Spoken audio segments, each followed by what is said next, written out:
श्रवण ये भी हम बुक का बस डे में हिंदुस्तान का दिन में जब आता है कैसे आता है, कैसे आना चाहिए? बहुत धन्यवाद के साथ ना। जब 100 भजन संगीता का दूसरा भजन में 100 भजन संगीता दूसरा भजन आनंद से यहोवा की आराधना करो। कैसे कैसे करो? आनंद से। आनंद का चेहरा देखो, सबको आप उसमें देखो, आनंद का चेहरा है। आनंद से हाँ, और आगे हाँ, जय जयकार के साथ उसके सम्मुख आओ। देखा, जय जयकार के साथ उसके सम्मुख आओ। मानव प्रियो, हम लोग एक बात को जानना, जब हम आराधना के लिए जाता है तो हमारा वो तैयारी यहाँ बना करके नहीं, घर से हमारा तैयारी करना है कि मैं खाऊंगा इसके लिए जा रहा हूँ, है ना। हमारे लिए जो कार्य मनुष्य के लिए असंभव था वो संभव बनाकर प्रभु ने अपने अनुग्रह से हमें दिया। आपको मालूम है जब 89 का 48 में 89 का 48 कौन पुरुष सदा अमर रहेगा? कौन पुरुष सदा अमर रहेगा? क्या कोई अपने प्राण को अधोलोक से बचा सकता है? बचा सकता है? एक बड़ा सवाल है ना। है कोई भी अपने प्राण को अधोलोक से बचा सकता है? नहीं है, नहीं बचा सकता है। हमारा किसी भी प्रकार हम लोग उस अधोलोक में जाने से हमें बचाने के लिए हमारे पास कोई सामर्थ्य नहीं था, और तो वो असंभव का बात को प्रभु ने संभव बनाया, है ना। हम लोग छुटकारा पाए हुए लोग हैं। जैसे अभी हम थोड़ी देर पहले मानव 33 का 13 में जो पढ़ा था, मानव प्रभु ने क्या किया? तेरी करुणा मेरे ऊपर पड़ी है, तूने मुझको अधोलोक को तौह में से जाने से बचा लिया है। देखा, बचाया, हम बचाया हुआ लोग हैं, है ना। ये बहुत बड़ी बात है ना। हमको आज अधोलोक की तट में जाने के बारे में डरने की जरूरत नहीं, क्योंकि प्रभु ने हमको बचा लिया, है ना। परंतु जो लोग अभी तक प्रभु यीशु मसीह में विश्वास नहीं किया वो कहाँ जाएगा? है जब 9 भजन संगीता का 17 भजन,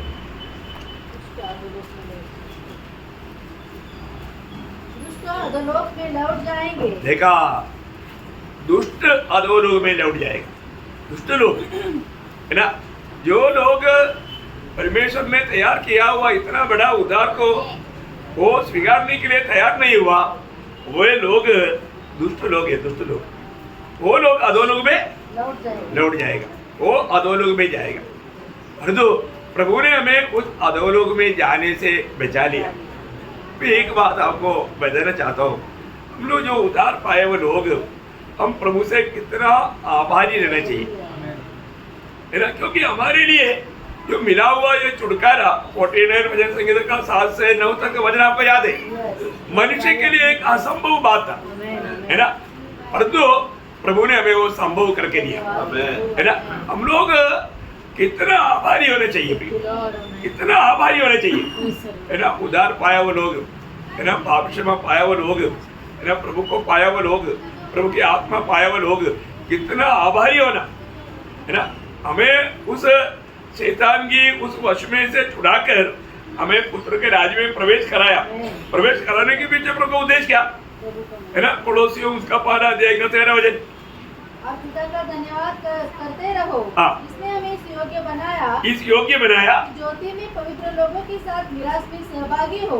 उसी ने हमें अंधकार के वस्त्र दिखाकर अपने प्रिय पुत्र के राज्य में प्रवेश कराया, जिसमें हमें छुटकारा अर्थात पापों की क्षमा प्राप्त होती है। लेकिन वो आनंद के साथ उसका धन्यवाद करने के लिए शायद 12 में Giving thanks to the Father who has qualified us. यहाँ तक कि आनंद के साथ हर प्रकार से धीरज और सहनशीलता दिखा सको, जिसने हमें इस योग्य बनाया कि ज्योति में पवित्र लोगों के साथ विरासत में सहभागी। देखिए, बहुत बड़ी बात है। पर हम का बात क्या है कि हम प्रभु का स्तुति कैसे करना? बड़े आनंद के साथ, आनंद में होकर के जो प्रभु को जो स्तुति करता है उस पर जोर रहता, एक बड़ा जोर रहता। आप दुखी होकर करेगा तो वो धन्यवाद में जोर नहीं रहता, और जब आनंद के साथ जब करता है उसमें बहुत सामर्थ्य रहता। एक बात पवित्र लोग जानना, हमारे जीवन में आज इस पीढ़ी में ये दुनिया में रहने वालों में सबसे श्रेष्ठ लोग कौन है? सबसे श्रेष्ठ लोग प्रभु के लोग हैं, जिनके साथ प्रभु यीशु मसीह। अभी परमेश्वर का दृष्टि में सबसे श्रेष्ठ क्या है? मंडली है। परमेश्वर का दृष्टि में जो सबसे श्रेष्ठ मंडली है, तो फिर वो मंडली में आए वो लोग हमेशा प्रभु की दृष्टि में श्रेष्ठ है ना। कितना बड़ा पदवी है, हमें इस बात को जानना। मतलब अनादिकाल में परमेश्वर का हृदय में छिपा हुआ एक बात था, मंडली। ये बात को हम लोग जानना है ना। मंडली जीवन में आने के बाद में हम लोगों को मिला हुआ ये जो सौभाग्य था कितना श्रेष्ठ है। अब मालूम है मंडली के बारे में बाइबल में 3 नाम दिया हुआ है। कितना नाम? 3 नाम। याद है? याद नहीं होगा, कोई बात नहीं, याद रखना। मंडली के बारे में बाइबल बताने वाला 3 नाम है ना। पहला कुरिन्थी उसका 11 अध्याय उसका 22 है। या खाने पीने के लिए तुम्हारा घर नहीं, या परमेश्वर की कलीसिया को मतलब मंडली का मतलब कलीसिया क्या है? परमेश्वर की कलीसिया है।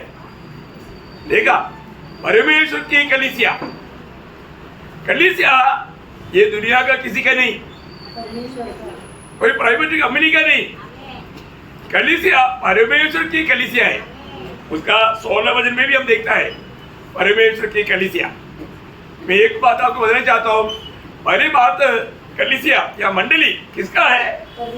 परमेश्वर का है। क्योंकि आपको सबको मालूम है प्रभु ने, यीशु मसीह ने ये घोषणा जो पहले किया था मत्ती 16:18 में, मैं मेरा मंडली मेरा हुआ। इसको मतलब मंडली एक परमेश्वर का है, दूसरा मसीह का है। मसीह के मंडली है ना। जब रोमियो का पत्री उसका 16 अध्याय का 16 वचन, रोमियो 16:16, तुमको मसीह की सारी कलीसियाओं की ओर से नमस्कार। मसीह की सारी कलीसिया। किसका कलीसिया है? मसीह की। मतलब कलीसिया परमेश्वर का है और कलीसिया मसीह का है।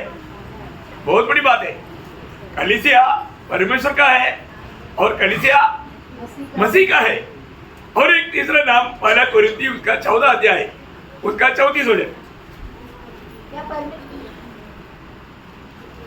जैसा पवित्र लोगों की सब कलीसियाओं में, बस पवित्र लोगों की कलीसिया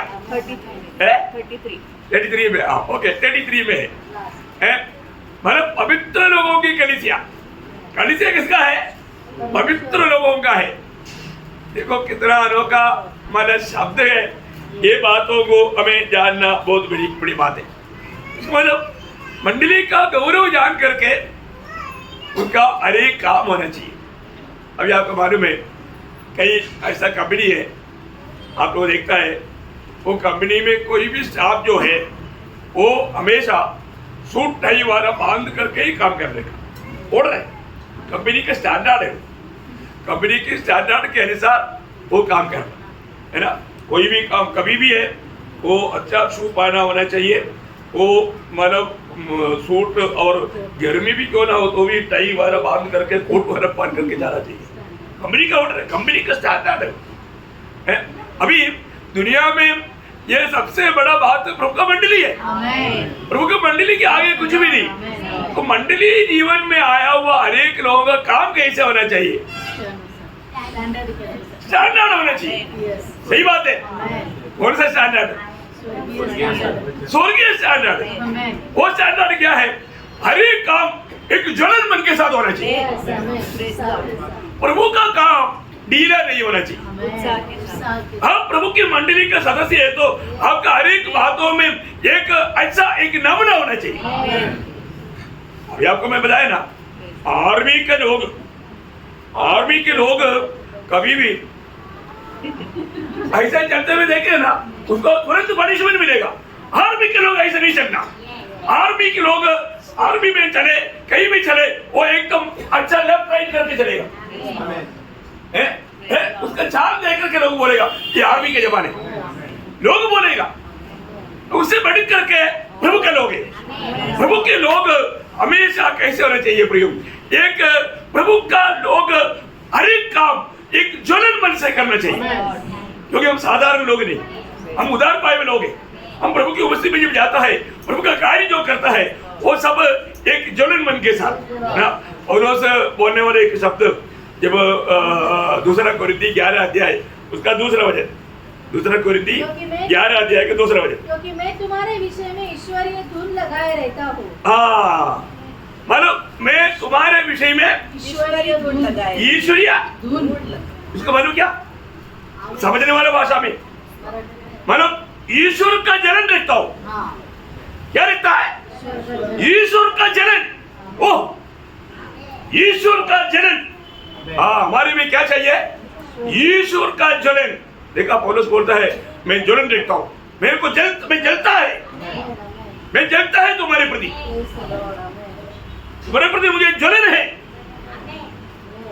प्रेज़ द लॉर्ड। अब लोग कोई ठंडा है तो भी गर्म हो जाना।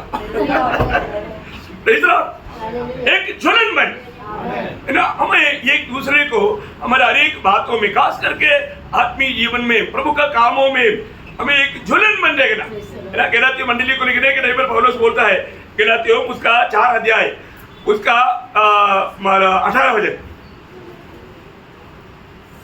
और यह भी अच्छा है कि भली बात में हर समय मित्र बनाने का यत्न किया जाए। भली बातों में क्या करना? मित्र बनाने का यत्न किया। मतलब वहां पर भी वही शब्द है, वहां पर भी वही शब्द है, जलन, जलन है। आपका अभी आपका परिभाषा में इतना नहीं आया होगा, मतलब जलन देंगे, भले कामों के लिए जलन, जलन के साथ करें। भले काम बोलेगा तो उसका 19 वचन बढ़ेगा तो मालूम पड़ेगा, मतलब मसीह के रूप बनना।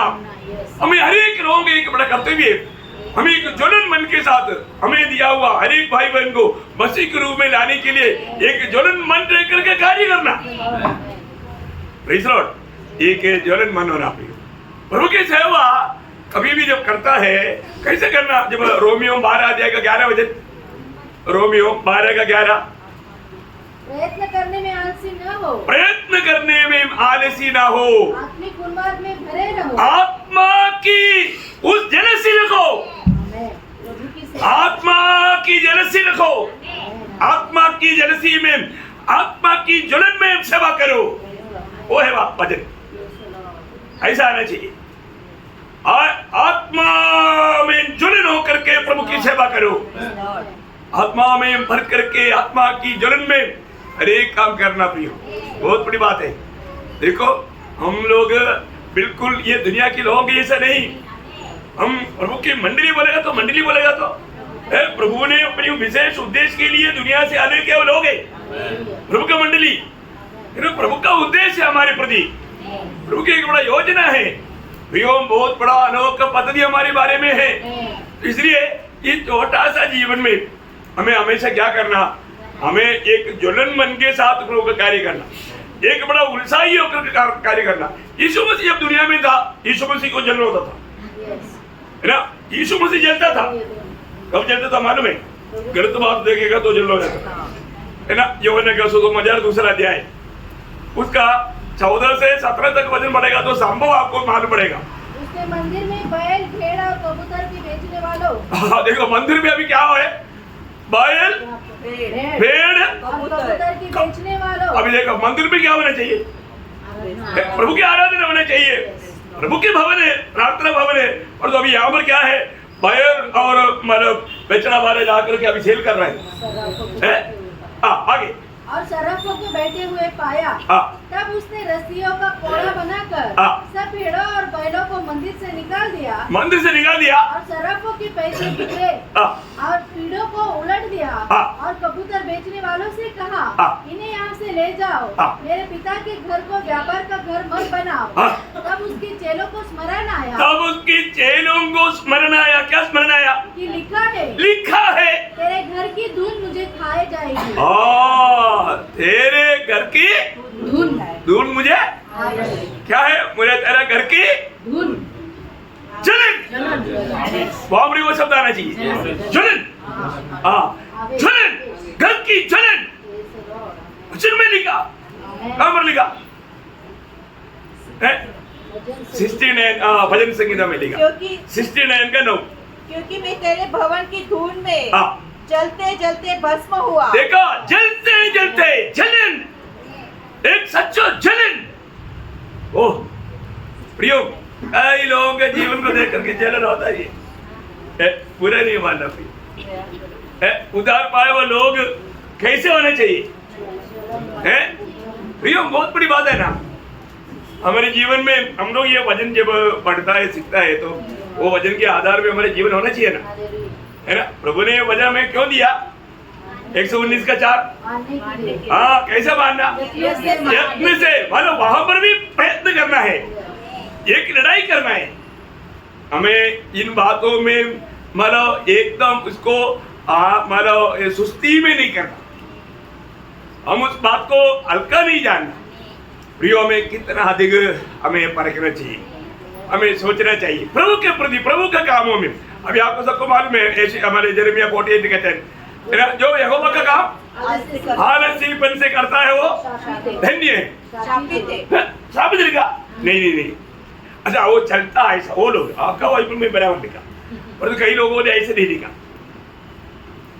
आलसीपन से चलेगा तो भाग्यवान है। इसलिए आलसीपन करने वाले लोग, जो पढ़ेगा वही से सीखेगा ना। हाँ, तो प्रियो ऐसा नहीं लिखा है, ऐसा नहीं लिखा। गलत तो मत पढ़ना, कई लोग गलत तो पढ़ता ही है वचन। आप जैसे पढ़ेगा और जैसे सुनेगा ऐसे समझेगा। प्रियो, बराबर सुनाता है ना, बराबर सुनाता है। प्रभु का काम हर एक समय में प्रियो उत्साह से करना, उत्साह से करना, कभी भी आलसीपन से नहीं, एक ज्वलन मन के साथ। क्योंकि प्रभु ने हमें कहां से काम मतलब छुड़ाकर कहां पर लाया, है ना। आज परमेश्वर का दृष्टि में दुनिया में मतलब सृष्टि में जो भी है सबसे श्रेष्ठ, हमें उस पदवी में लाया। प्रभु का दृष्टि में मंडली से बढ़कर कुछ नहीं प्रियो। एक्चुअली परमेश्वर ने जो सारा सृष्टि रचा, उसके पीछे प्रभु का उद्देश्य क्या था? मंडली है, मंडली है। ये आकाश विधान किसके लिए बनाया? धरती के लिए। धरती किसके लिए बनाया? मनुष्य के लिए। इसका मतलब ये सृष्टि सब किसके लिए था? मनुष्य के लिए। तो मनुष्य को किस लिए बनाया? मंडली के लिए। मनुष्य में से मंडली तैयार करना, ये प्रभु का बहुत बड़ा योजना है। इसका मतलब क्या है कि प्रभु का सृष्टि का रहस्य मंडली है। मानो परमेश्वर ने सब कुछ दिया, पिता परमेश्वर ने सब कुछ दिया। किसके लिए दिया? मंडली के लिए। परमेश्वर का सब कुछ क्या है? पुत्र। परमेश्वर का सब कुछ है पुत्र है। पुत्र को मंडली के लिए दिया। देखा, मालूम मंडली कितना श्रेष्ठ है। पिता परमेश्वर ने सब कुछ दे करके खरीदा है। ओह, जब स्वर्ग राज्य का भेद बोलने के टाइम पर मत्ती 13 अध्याय का 45-46 वचन में वो जो मूल्यवान मोती, वो मूल्यवान मोती कौन है? मंडली। खरीदने वाला कौन है? पिता। क्या दिया? संपत्ति, पुत्र। कितना बड़ी बात है, कितना बड़ा दाम दे करके खरीदा हुआ है हम लोग। पिता की दृष्टि में हम कितना मूल्यवान है ना, क्योंकि पिता ने अपना सब कुछ दिया इसके लिए, मंडली के लिए। अभी आप देखो, और वो मंडली के लिए यीशु मसीह दुनिया में मनुष्य बनकर आया। उस मंडली के लिए यीशु मसीह सूली पर मरा, उस मंडली के लिए जी उड़ा, उस मंडली के लिए आज भी पिता की दरी पर बैठा है, और वो मंडली के लिए आने वाला है।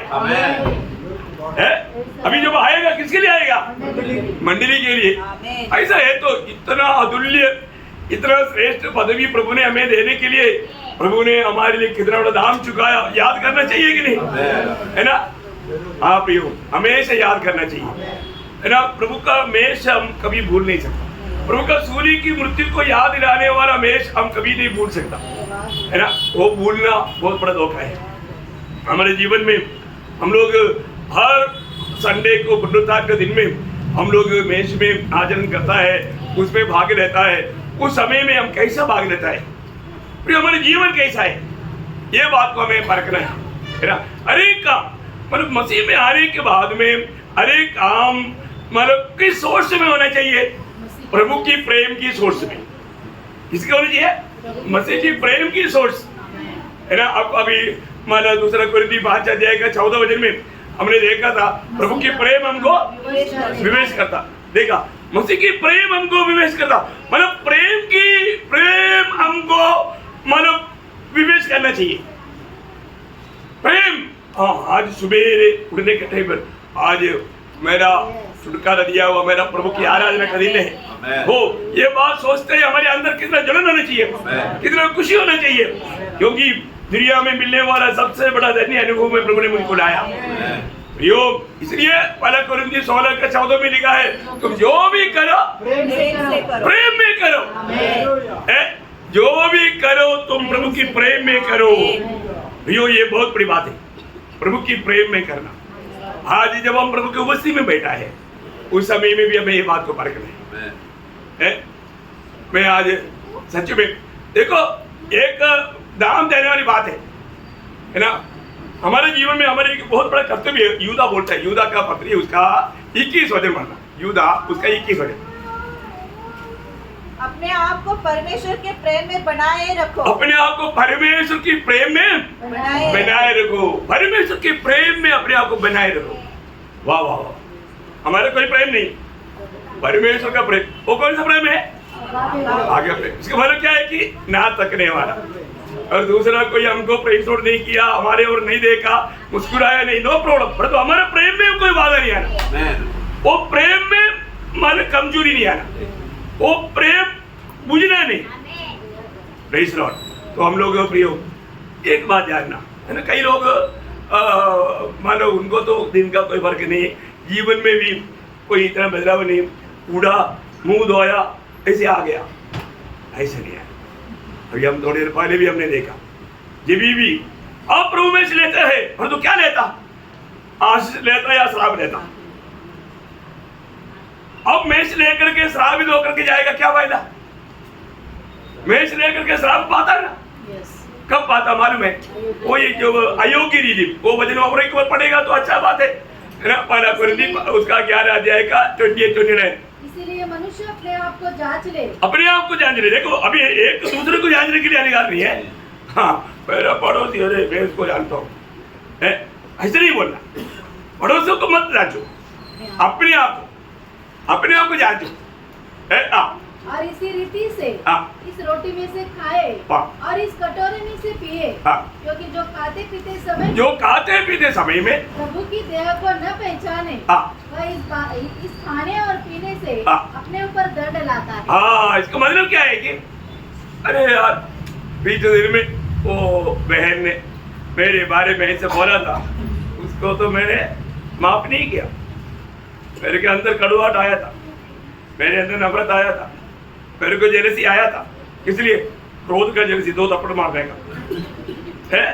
उसको भी मालूम नहीं, पर दूसरा मुझे को मालूम और प्रभु को मालूम है, और तो हमने मेल नहीं खाया। ऐसा रीति में मेष में शामिल होगा तो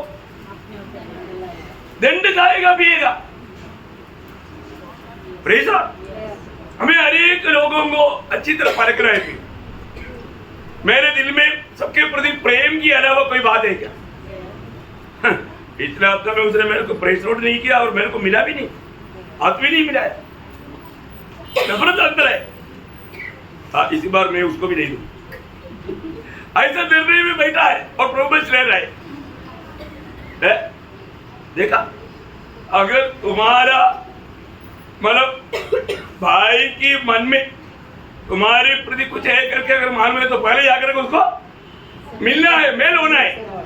देखो प्रियो, आज कई लोगों को मालूम है, हाँ मैं उसके साथ ऐसे किया तो उसको मेरे प्रति नफरत है, तो मेरे प्रति कड़वाहट है, इसलिए वो मेरे को देखने के लिए मेरी तरफ खुश नहीं है, मेरे से मूड लेता।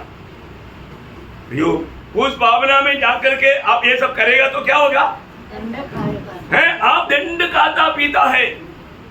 हमारा दिल जब पहला यूहन्ना 3 अध्याय 21 वचन, कितना सुंदर वचन है, हमारा विवेक हमें क्या बताता है? हे प्रियो, यदि हमारा मन हमें दोष न दे तो हमें परमेश्वर के सामने हिया होता। प्रियो, हमारा मन क्या गवाही देता है, ये बात को हमें परखना है बहुत रीति में, बहुत अच्छा रीति में प्रियो, क्योंकि मानव हम जरूर उद्धार पाए वाले वो कभी भी प्रभु के मेष में से दूर नहीं होने चाहिए। होने के लिए प्रभु का बिल्कुल वजन नहीं, परंतु अगर आपका दिल में अगर ऐसा कुछ दोष है तो उसको जिसे मिलना है तो मतलब 2 शब्द है ना, थोड़ा नम्र हो जाओ। हमारे यीशु मसीह इतना नम्र बना है, तो हमारे जीवन में थोड़ा, हम लोग क्या है कि हठीला स्वभाव का है, हम कभी भी सॉरी है, एक सॉरी बोलने के लिए भी नहीं होता, क्षमा मांगने के लिए ऐसा एक मन नहीं, ऐसा नहीं होना चाहिए है ना।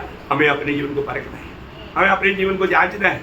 आज भी प्रभु ने मुझको जिंदा रखा, अभी तक प्रभु आया नहीं, या अभी तक मेरे जीवन में मेरा मृत्यु नहीं आया, परंतु आज भी मेरा मृत्यु हो सकता है, नहीं तो आज प्रभु का आगमन हो सकता है।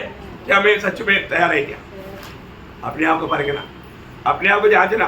देखो, हम प्रभु के लिए बहुत बुरीवान है, प्रभु की आत्मा जरूर हमें जिताता है, प्रभु की आत्मा जरूर हमें बताता है, परंतु आपको बार बार प्रभु की आत्मा को शोकित करने वाला अनुभव रहेगा तो प्रभु की आत्मा आपसे बात नहीं करेगी। कई लोगों के जीवन में ऐसा भी है, आत्मा को बुझा दिया, आत्मा को शोकित किया, अभी आत्मा वाद विवाद नहीं करता, वो एक दुखदायी अनुभव है ना। अगर आप पाप करते ही रहेगा, गिरती करते ही रहेगा, तो फिर प्रभु का आपके साथ का वाद विवाद खत्म हो जाएगा। परखना भी सच में उस उद्धार के आनंद मुझ में कार्य करता है क्या? मैं उस उद्धार के आनंद में आज यहाँ पर आया क्या, है ना। इतना बड़ा बात है प्रियो, ये दुनिया के चारों तरफ रहने वाले लोग देखो, लोग कहाँ जा रहा है? मसीह बिना आनंद काल का नरक में जा रहा है, और जो प्रभु ने हमें भेजाया, प्रभु की बड़ी दया अनुग्रह हमारे ऊपर उंडेला, हमारे कोई भी नहीं अनुग्रह। बोलो से हमेशा बोले वाले एक शब्द है, पहले कोरिन्थी 15:10 बजे, मैं जो कुछ भी हूँ, हाँ मेरा मेहनत से हूँ, ऐसे बोला नहीं, परमेश्वर का अनुग्रह से। प्रियो, अनुग्रह हम व्यर्थ ना करें, अनुग्रह से हमारे उद्धार हुआ, अनुग्रह से हम खड़ा है, अनुग्रह में खड़ा है, और अनुग्रह हमें सब कुछ करने देता। हमारा हर एक अवस्थाओं को पार करना ये अनुग्रह के ऊपर है। अनुग्रह आपको मालूम है, प्रभु का अनुग्रह बराबर बना रहना है तो एक पक्का व्यवस्था है। क्या व्यवस्था मालूम है? आप लोग ध्यान देना, पढ़ना एफेसियों 6:24 वचन, एफेसियों 6:24 जो हमारे प्रभु यीशु मसीह से सच्चा प्रेम रखते हैं, उन सब पर अनुग्रह होता रहे। देखिए, उन सब पर अनुग्रह होते रहेगा। किस पर?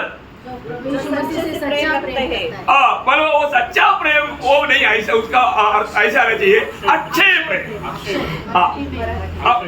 अच्छे प्रेम बोलेगा तो मतलब उस प्रेम में कभी भी कमजोरी नहीं होता, वो प्रेम को बीमारी नहीं लगता। अच्छे प्रेम बहुत बड़ी बात है। उसका मतलब हमारा प्रभु, हमारा गुरुजी 16 भाई साहब को मालूम, जो हमारे प्रभु यीशु मसीह से प्यार नहीं करता वो श्रापित है, वो श्रापित है। अब प्रभु को ये बात बिल्कुल भाता नहीं कि हम प्रभु के साथ का प्रेम में या आपस की प्रेम में तो ये वादा ना आए, वो वादा आने नहीं देना, वो वादा आने नहीं देना। शैतान को अवसर ना दो, परंतु देता ना। देखो, शैतान कब काम करेगा? जब अवसर देगा, तो अवसर नहीं देगा तो वो काम नहीं कर सकता। आप तो अपने आप को दे देता, शैतान आ जाओ अभी तुम ले लो मेरे को, तो वो इस्तेमाल करता। कई लोगों को वो पसंद है, शैतान को भी अवसर देता। अरे चोर किस लिए आता?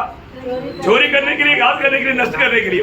इसलिए कई उदार पाए लोगों के चेहरे में आनंद नहीं, हमेशा उदास हो निराश रहता। अरे क्यों? क्योंकि आपने शैतान को अवसर दिया। क्यों दिया? नहीं देना बोला तेरा, क्यों दिया? शैतान से दोस्ती क्यों लगाया? अपने कुछ दुनिया की मतलब के लिए हो सकता। सावधान रहना प्रिय। इसलिए हमेशा हमें प्रभु का प्रेम में, और वो भी अच्छे, मतलब कोई प्रकार का कमी नहीं, गति नहीं, वो प्रेम में बना रहेगा तो अनुग्रह प्रभु बराबर मिलते रहेगा, अनुग्रह हमें मिलते रहेगा तो हर एक बात को हम पार करेगा, क्योंकि मेरा अनुग्रह तेरे लिए कम पड़ेगा, काफी काफी बहुत है। ओह कितना धन्यवाद है। इसलिए उसी प्यार में, प्रभु का उसी प्यार में जो प्रभु ने हमें दिया सूली पर, वो प्यार में आज हम प्रभु का मेष में शामिल होकर प्रभु का गौरव करेंगे। उसके लिए प्रभु सबको सहायता करे, ये वचन की तरह प्रभु का महिमा मिले। आमीन।